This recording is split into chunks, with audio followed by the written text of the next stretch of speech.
Hi, Annette Reeder. I'm the Biblical Nutritionist, and today I'm going to share with you another one of my favorite recipes. I know I say that all the time. This is a recipe that I like to serve at holidays. I like to serve at just family get-togethers. The first time I made this recipe, everyone could not get enough of it. Are you ready to hear what it is?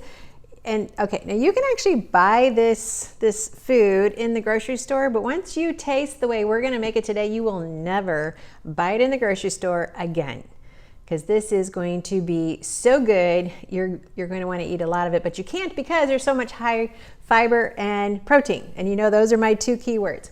Okay, so today we're going to make refried beans. I know you're probably wondering, wow, that's interesting.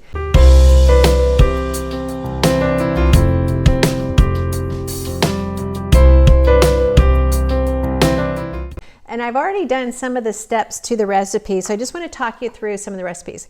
Now, the recipe itself is from the Healthy Treasures cookbook, so hopefully you have this copy of this cookbook because I use it all the time, and I've been using it for probably since I wrote it back in 2008.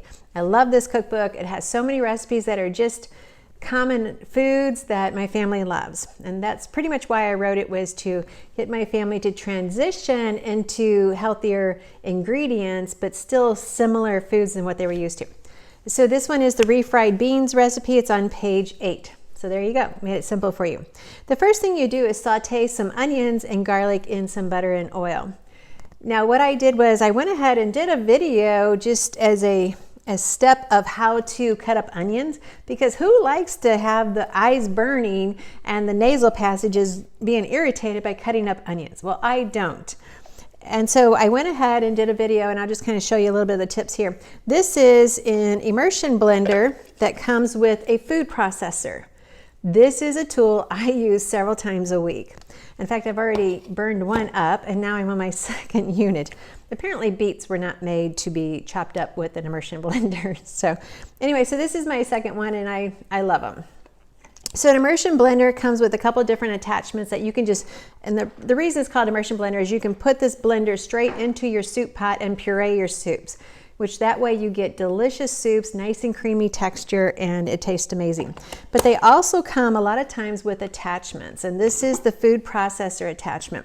So if I were to take an onion, and I don't want to chop it up by hand, even though I know how, I don't want to, I can just cut off the ends, I can peel it, and then just quarter it. That's it, just quarter it. Throw it in this food processor, hit the button, I don't have it plugged in, hit the button, and it'll just, whoop, within a minute or less, you will have a completely chopped onion with no tears, okay? I also threw in my garlic, and so I let it mince the garlic at the same time, which was another step saver. So now I've gone ahead and sauteed my onions, my garlic, along with the olive oil and a little bit of butter. I'm going to put that in my nutrimill artiste.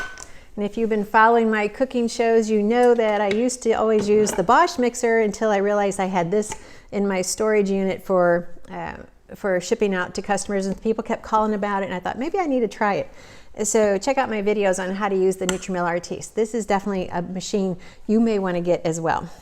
Okay, so I'm going to put that in here. I'm going to use the wire whips because they are amazing for mixing things up. I'm going to add my beans. It calls for 4 cups of beans. I actually have a little bit more in here than 4 cups. I actually have 5, because when I cooked my beans and froze them, I happen to have froze them in a package of 5 cups. So I don't want to just have an extra cup left over, so I'm just going to go ahead and add it to the recipe. Then it calls for some chili powder.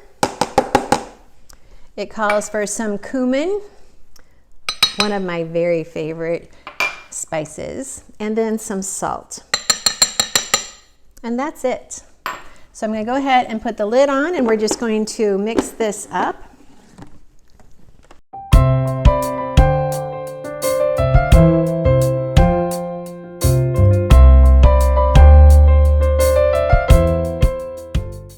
And I have perfectly creamy refried bean dip. All right, so let me take this lid off so that I can show it to you. Let me go ahead and get a different spoon. So how would I serve this? Well, there's a lot of things I could do. I could serve it with crackers, but really, why do we need the extra carbs? I've already got enough carbs in the beans. So I would choose to serve it with celery sticks or with carrot sticks, or even as a roll-up inside some lettuce leaves. So here we have the bean dip, and I'm telling you, once you taste this, you will never buy that canned refried bean dip, you know, the kind where you pop off the lid and it just looks like a solid mass. Yeah, it's gross. I used to eat it as a kid with Fritos, but that was when I was always sick all the time. So now I make it myself. This tastes amazing. You will never go back to that canned stuff again, and your body will say, whoa, that feels good. All right, so refried bean dip. Why don't you try it today? It's very inexpensive. People who say it costs a lot to eat healthy, no. It doesn't. Dried beans, just cook them when you have time, put them in a freezer bag, pull them out when you're ready. This is beans, garlic, onions, and some olive oil and some seasonings.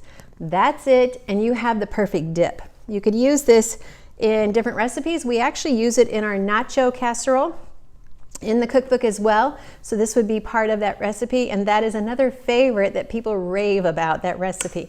It's just delicious. Your family will love it. Your guests will love it. It's just a great recipe, so you want to check that out in the cookbook as well. If I had made some pita bread with my bread recipe, I could use this to spread on top, and I would have a very healthy snack or even a very healthy meal. I hope this helps you to have a new snack to eat. I'm Annette Reeder, the Biblical Nutritionist. Be sure and check out the other videos where I talk about the RTs, where I talk about the immersion blender, because if you're going to cook healthy, you want to have, you know, your maids working for you, as it says in Proverbs 31. She gets her maids working. Well, these are my maids, and they work for me to help me feed my family well. I want to hear your thoughts about this recipe or other recipes that you've enjoyed trying, or if you have been using the machines and you love them as well. I want to hear your opinions. I want to hear what you're thinking about, and how did you like this recipe. Now let me just tell you real quick though, you may need to add more chili powder, cumin, and salt, because it's to taste. Some people like it stronger, some people like it less. It also calls for cayenne pepper, but I'm not a fan of that myself, so I don't use it.